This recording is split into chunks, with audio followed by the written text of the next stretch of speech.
Hello students, so in the previous lecture we were talking about the different types of T cells. Okay काफ़ी सारे types के आपने T cells देखे, काफ़ी सारी टाइप की इम्यूनिटी देखी. तो आज के लेक्चर में will do the difference between the B cells and the T cells.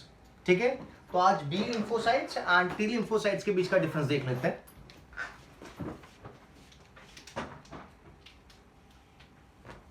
काफ़ी इंपॉर्टेंट डिफरेंस है.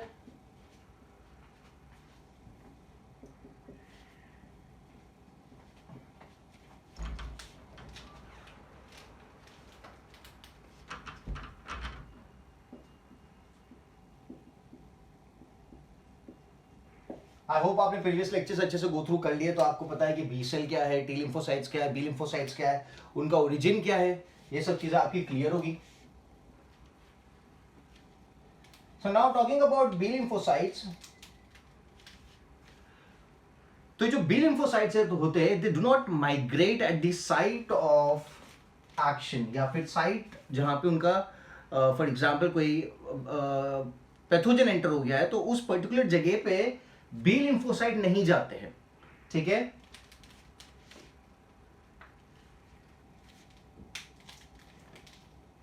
They do not migrate to the site of action. Site of action से व्हाट डू आई मीन कि जहां पे कोई infection हुआ है, जिस जगह पे, वहां पे खुद बी लिम्फोसाइट नहीं जाने वाला है. They do not migrate to the site of action. Action is where there is the pathogen, where there is the entry of a pathogen.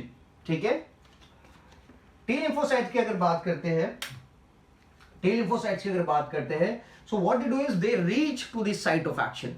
जहां पे पैथोजन हार्म कॉज कर रहा है, जहां पे इंफेक्शन होना चालू हुआ है, वहां पे they would reach. ठीक है, तो यहां पे मैं लिखूंगा they migrate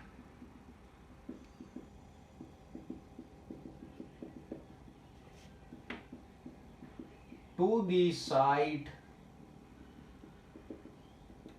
of action. They migrate to the site of action. ठीक है,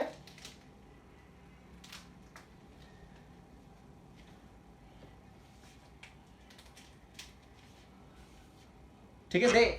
The B lymphocytes, they act against the bacteria and viruses.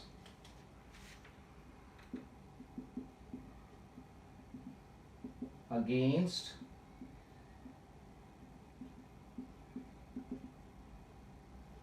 bacteria and viruses that enters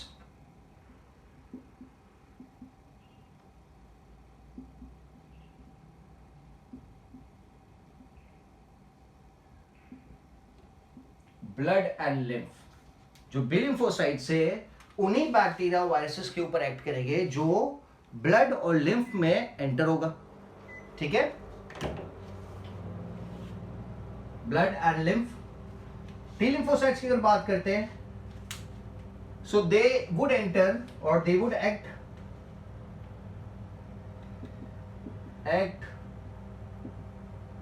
against pathogen, act against pathogens which enter cells. Pathogens which enter cells, ठीक है, including protist and fungi.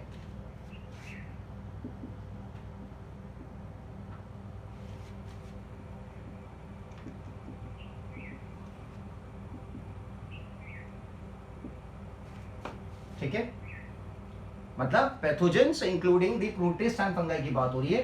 तो जो T lymphocytes है वो उन चीजों के ऊपर एक्ट करेगा जो सेल के अंदर एंटर होकर सेल को हार्म कॉज कर रहे हैं.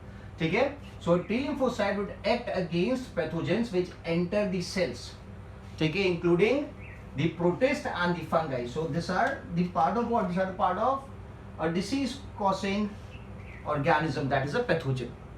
ठीक है, नाउ जब भी ट्रांसप्लांटेशन होता है, आप कोई ऑर्गन किसी से एक्सेप्ट करते हो, ठीक है, तो आपकी इम्यून सिस्टम क्या हो जाती है, उसके अगेंस्ट में एक्ट कर सकती है. तो जो टी लिम्फोसाइट्स है, they are the one responsible for acting towards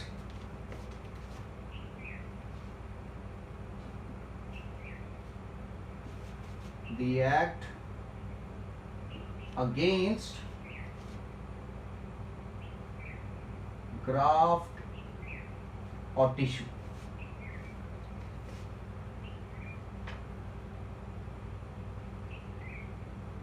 Or transplant. It could be any of the what do you call, any of the organ. Transplant का मतलब क्या हो सकता है? It could B liver, it could be any of the organ, ठीक है. But जो B lymphocytes है ये एक्ट नहीं करते, they do not respond to a graft.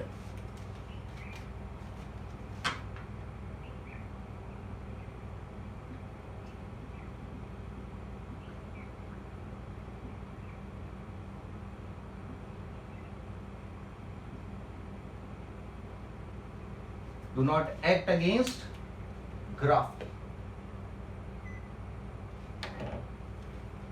ठीक है. Now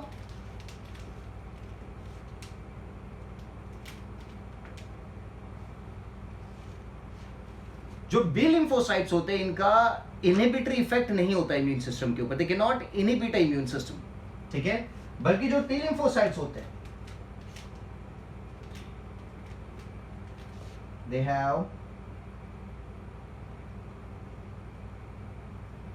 they can cause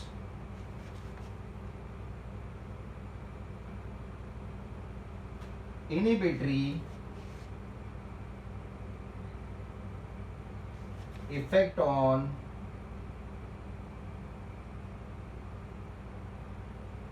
immune system. They can cause inhibitory effect on the immune system, while the B lymphocytes cannot cause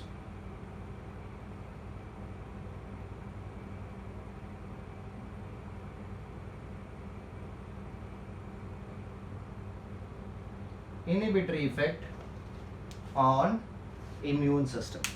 ठीक है. So these are the 4 important points of difference between a B lymphocyte and a T lymphocyte. Make sure आप इनको अच्छे से समझो और अच्छे से लिखो, ठीक है. तो मैं फिर से रिपीट करता हूं कि जहां पे इन्फेक्शन हो रहा है उस जगह पे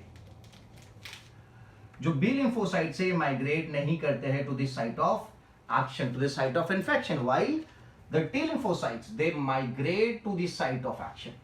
ठीक है, क्लियर है. बी लिम्फोसाइट्स की अगर बात करते हैं, so they act against bacteria and viruses that enters blood and lymph. Blood और लिम्फ में जो बैक्टीरिया और वायरसेस एंटर होंगे उनके ऊपर ही अपना इफेक्ट डालेंगे.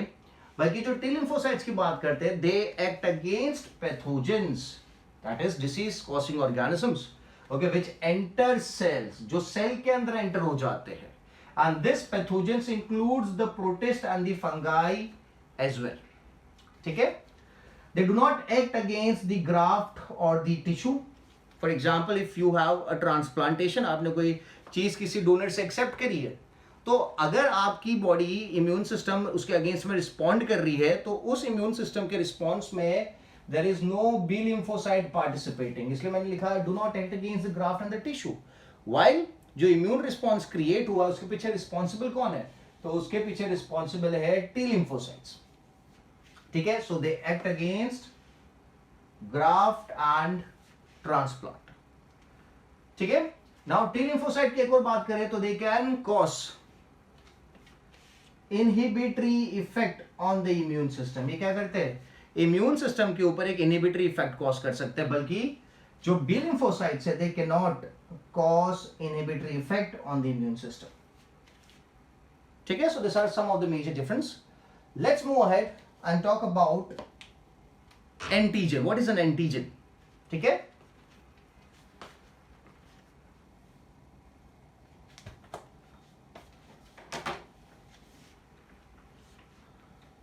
एंटीजन जो नाम है उसी के अंदर अगर आप देखो, आपको ये बात तो पता है कि आपकी बॉडी में अगर कोई एंटीजन एंटर होगा तो आपकी इम्यून सिस्टम एक्टिवेट हो जाएगी और उसके सामने क्या रिलीज होता है? उसके सामने आपकी इम्यून सिस्टम रिलीज करती है एंटीबॉडीज.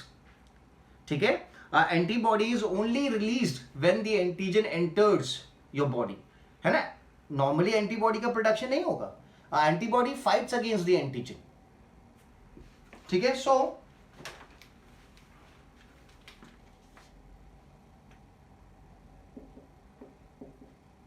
अगर अपन वर्ड देखें एंटीजन, तो इसको मैं दो पार्ट्स में डिवाइड कर सकता हूं, anti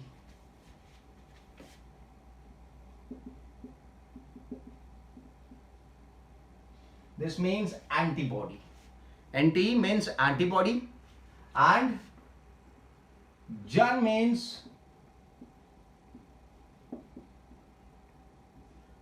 generating, antibody generating. Got the idea? ठीक है, एंटीजन का मतलब क्या होता है, एंटीबॉडी, एंटी का मतलब एंटीबॉडी, जन का क्या होता है जनरेटिंग, मतलब एंटीजन क्या करता है, एंटीबॉडी जनरेट करवाता है, एंटीबॉडी प्रोड्यूस करवाता है. ठीक है, now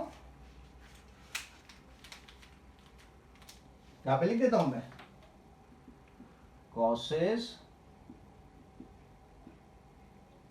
release of antibody from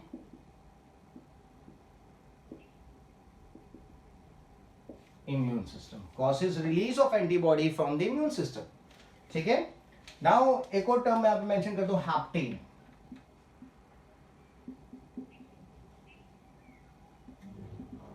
ठीक है, अगर हैप्टेन की मैं बात करता हूं, एंटीजन क्या करता है, antigen causes release of antibody from the immune system, a foreign particle is an antigen.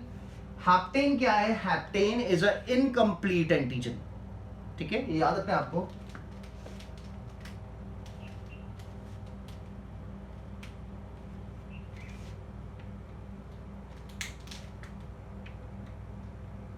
Incomplete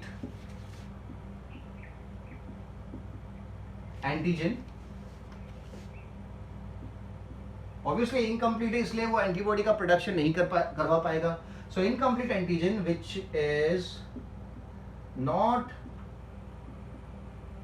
capable to produce or not capable to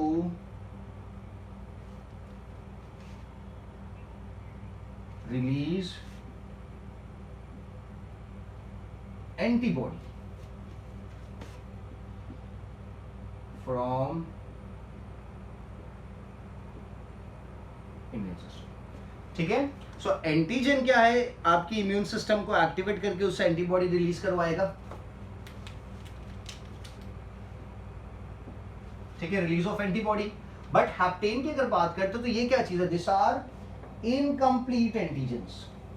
ठीक है, तो इनकम्प्लीट इसलिए they are not capable to release antibody from immune system, they are not capable to release antibody from the immune system. ठीक है, but if they bind to certain proteins in a body, अगर ये haptens certain proteins को bind कर लेते हैं अपनी body के अंदर, तो then they become capable to release antibodies from the immune system.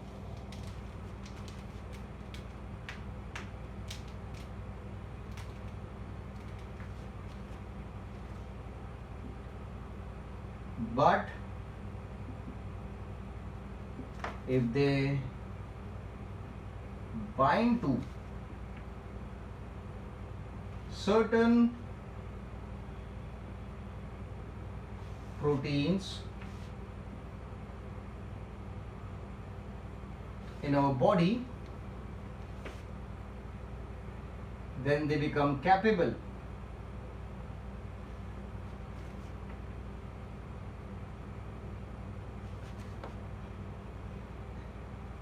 to release AB's antibody from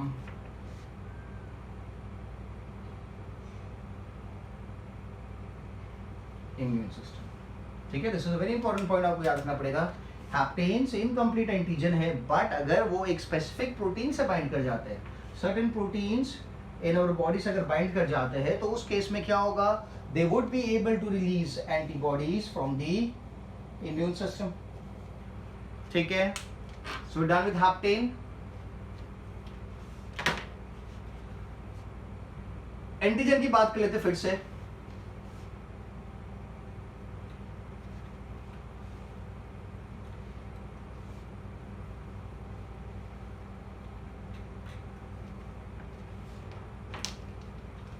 अगर डिफाइन करना है एंटीजन को तो we can put it as they are large macromolecules, या लार्ज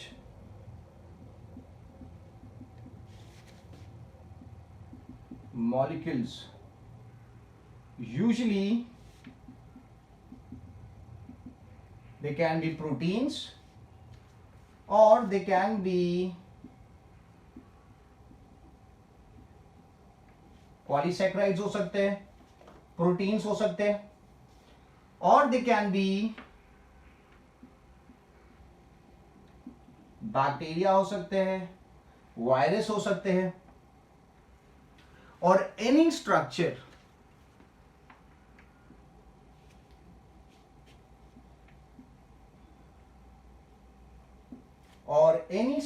सच एज, कुछ भी ले सकते हैं, we can let's say feather of a bird,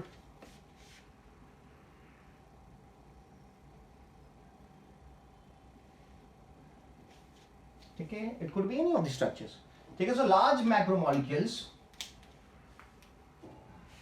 अगर एंटीजन को डिफाइन कर रहा हूं मैं तो I can put it as a large macromolecule. Usually it could be a protein, polysaccharides, और it could be bacteria, viruses, or it could be any structure such as a feather of a bird, or the egg yolk हो सकता है, egg white हो सकता है, कुछ भी हो सकता है, ठीक है. जो आपकी बॉडी में एंटर होने के बाद एंटीबॉडी का अगर प्रोडक्शन करवाता है तो yes you can term it as the antigen, ठीक है.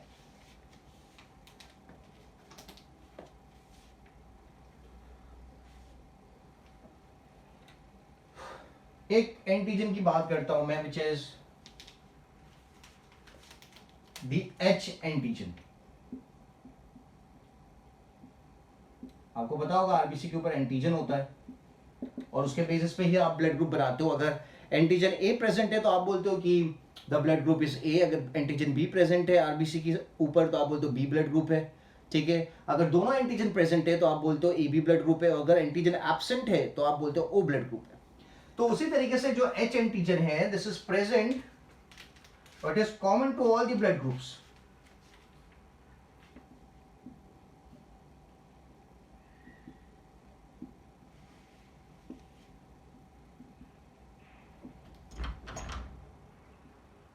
It is common to all the blood groups, ठीक है. तो अगर सब में कॉमन है तो क्या होगा, अगर किसी बंदे के पास एच एंटीजन प्रेजेंट है और आपको ब्लड चाहिए तो आप उससे ले सकते हो, ठीक है.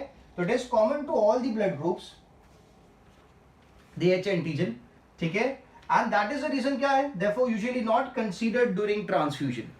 तो जब ब्लड ट्रांसफ्यूजन की बात करते हैं या ब्लड डोनेट करने की बात करते हैं तो उस केस में आप कंसिडर नहीं करते हो इस चीज को, क्योंकि ये क्या है, it is common to all the blood groups. सब ब्लड के अंदर ए ब्लड ग्रुप ले लो, बी ब्लड ग्रुप ले लो, ओ ब्लड ग्रुप ले लो, ए बी ब्लड ग्रुप ले लो, सबके पास एच एंटीजन तो प्रेजेंट ही होगा. इसलिए it is considered common to all the blood groups. So during the time of blood transfusion it is not considered, not considered during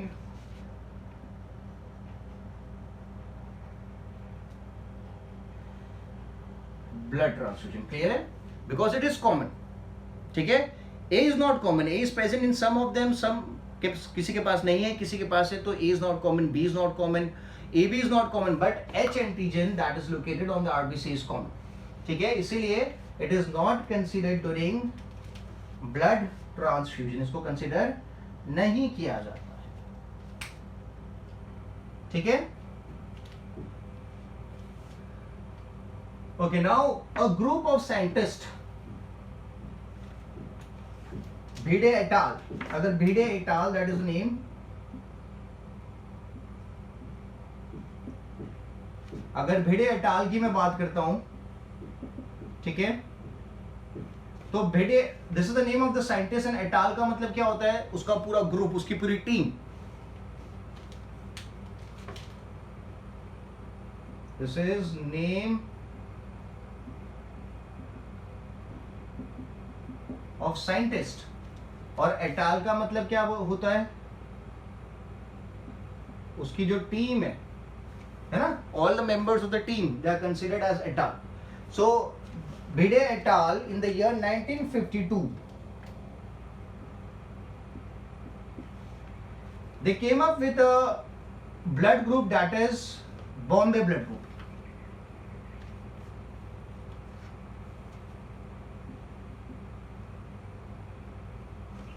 Discovered a rare blood group. Discovered a rare blood group that is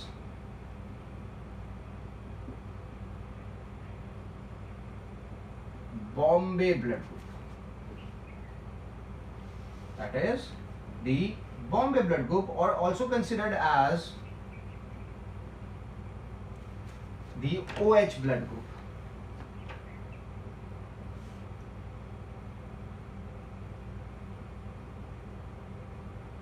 Also considered as the OH blood group. ठीक है, ये वो blood group है जिसके पास H antigen absent है. जैसे मैंने अभी बताया, H एंटीजन क्या है, सबके पास कॉमन है, बट एक्सेप्शन तो हर जगह पे होता है ना. तो there is a blood group which does not consist of H antigen. ठीक है, कौन सा ब्लड ग्रुप है वो, बॉम्बे ब्लड ग्रुप या फिर OH ब्लड ग्रुप. तो क्या पॉइंट लिखेंगे इसमें, सबसे इंपॉर्टेंट बात क्या है, डज नॉट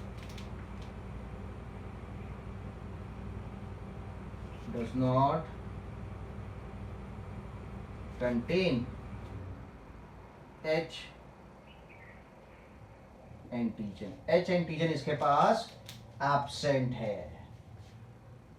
समझ में आ गया. तो मैंने बोला H एंटीजन सबके पास कॉमन है, but there are some exceptions. तो उन एक्सेप्शन में कौन सा ब्लड ग्रुप आता है, बॉम्बे ब्लड ग्रुप आता है. ठीक है, और द OH ब्लड ग्रुप आता है जिसके पास H एंटीजन क्या है, does not contain H antigen. H antigen absent है. ठीक है,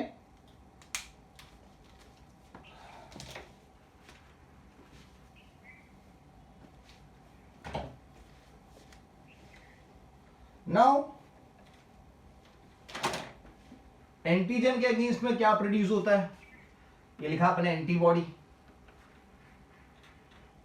एंटीबॉडी की अगर बात करें, what are this antibodies, causes release of antibodies. तो यार ये एंटीबॉडीज है क्या,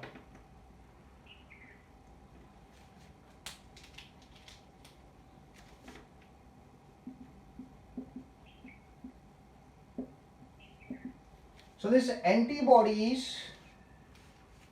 इनका दूसरा नाम क्या है वो भी लिख देता हूं मैं. This are they are termed as agglutinin.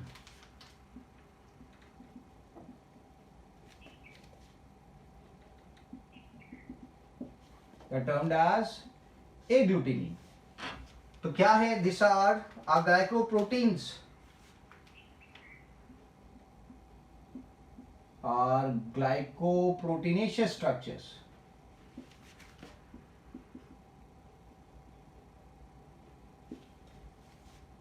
consisting are glycoprotein structures consisting two light chains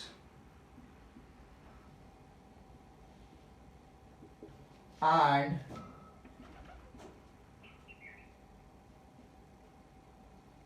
two heavy chains. जो एंटीबॉडी का स्ट्रक्चर है तो वो क्या है, इट इज ग्लाइकोप्रोटीनेशियस. ठीक है, और किससे बना है, तो वहां पे there is presence of two light chain and two heavy chain. ठीक है, so let's draw the structure of the antibody and let's see where does the antigen bind to the antibody.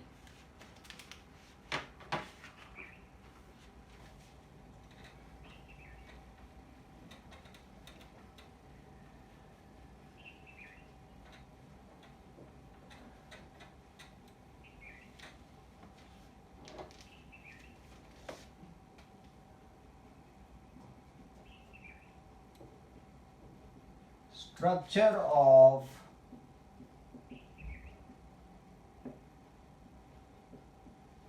Antibody. Antibody के structure की बात करते हैं तो Y shape structure आपको देखने को मिलेगा. This is going to be Y shape.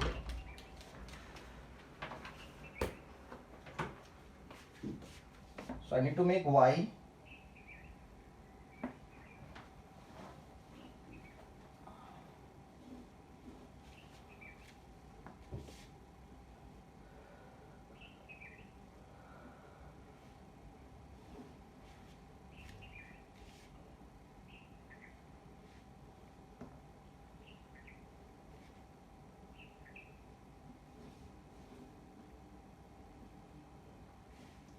and these are termed as heavy chains.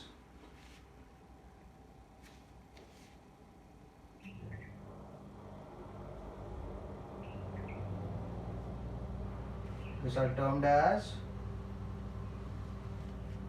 heavy chains. ठीक है, और इसी के साथ there is also presence of light chain.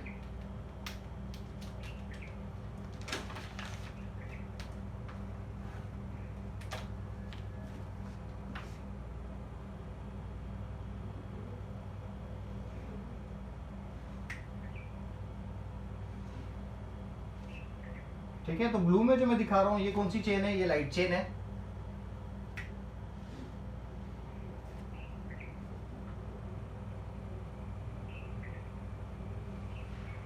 ठीक है, so there is the heavy chain. Heavy chain is the blue ones, I'm sorry, the black ones. ये किसका स्ट्रक्चर, ये एंटीबॉडी का स्ट्रक्चर है. And this structure is suppose to bind with the antigen. और इसका production कब होगा, इसका प्रोडक्शन इम्यून सिस्टम करेगी. कब करेगी, जब बॉडी में एंटीजन की एंट्री होगी. ठीक है, तो मैंने जो ब्लैक कर दी है वो क्या है, that is a dark chain and the blue one is the light chain.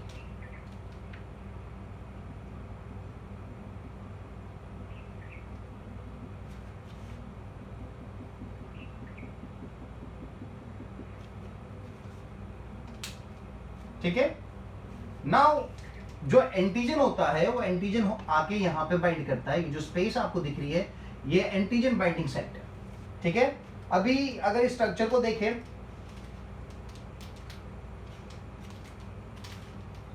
this is the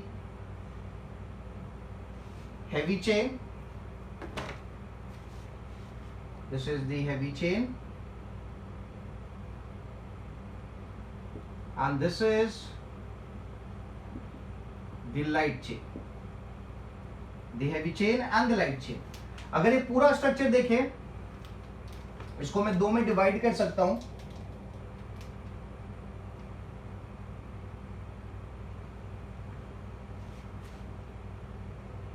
इस तरीके से, क्योंकि ये जो पोर्शन है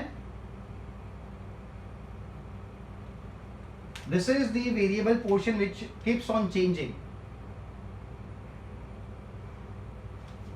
ये जो पोर्शन है इतना,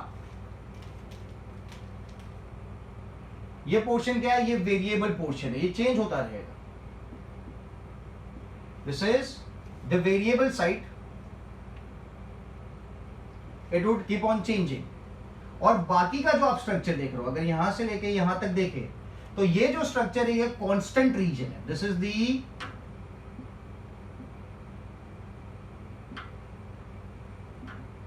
constant region which is written as FC. ये पूरा जो रीजन है which is not going to change, it is known as the constant region. While ये वाला जो पोर्शन है, okay, this is going to be termed as what, variable region or the variable site. This is the variable region and it is written as FAB. ठीक है, so इतना जो portion है antibody का जो चेंज होता है depending on the antigen, it is known as the variable region. This would keep changing while the rest of the portion of the antibody it does not change, so it is termed as the constant region. ठीक है, which is written as FC. Heavy chain and light chain तो आपको clear हो गया. Blue वाला is light chain, heavy chain is the black one and this portion is going to keep changing.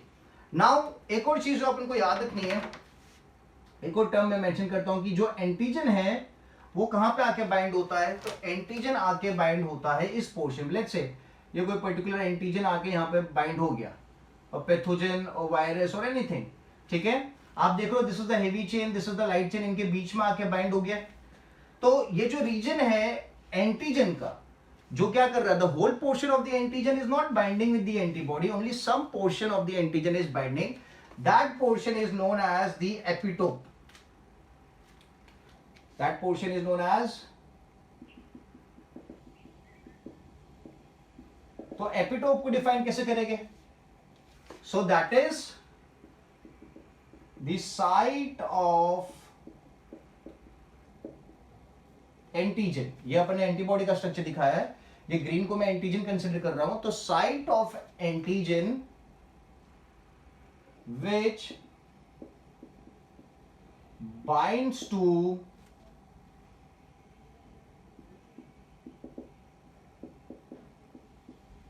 Antibody, antigen का जो portion antibody से bind करता है, site of antigen which binds with the antibody is known as epitope. ठीक है, तो उसी तरीके से एंटीबॉडी का भी तो पोर्शन है, ये जो ब्लैक और ब्लू है वो अंदर का जो साइट है, दिस पोर्शन,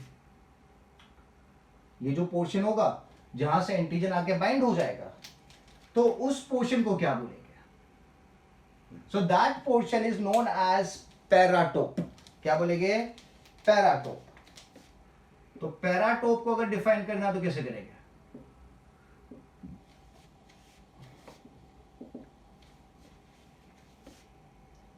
सो पैराटोप के लिए मैं लिखूंगा that is the site of antibody,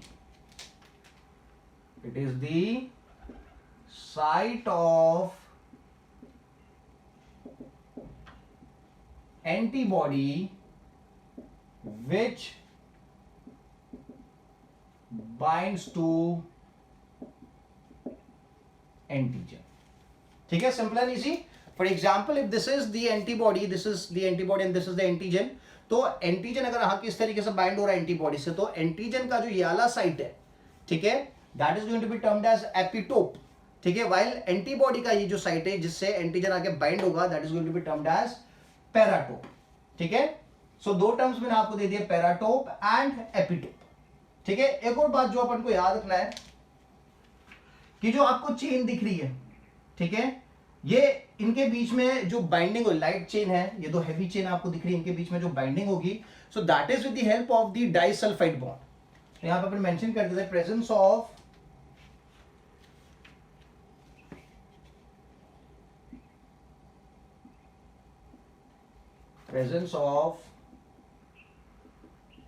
disulfide bond between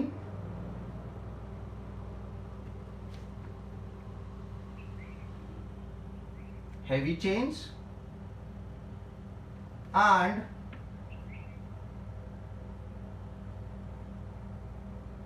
light chain।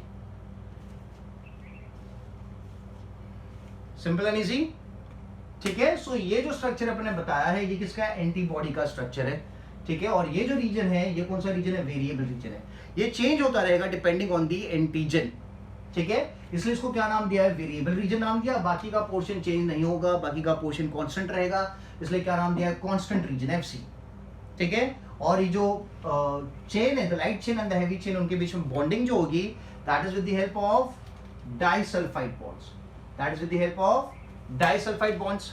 ठीक है, और जो एंटीजन का पोर्शन एंटीबॉडी से बाइंड होता है, the site of antigen which binds with the antibody, that site is known as epitope, while the site of antibody which binds with the antigen, that is known as paratope। ठीक है, we have another term for epitope as well, it is termed as antigenic determinant। यहाँ पे लिख देता हूँ, it is also termed as antigenic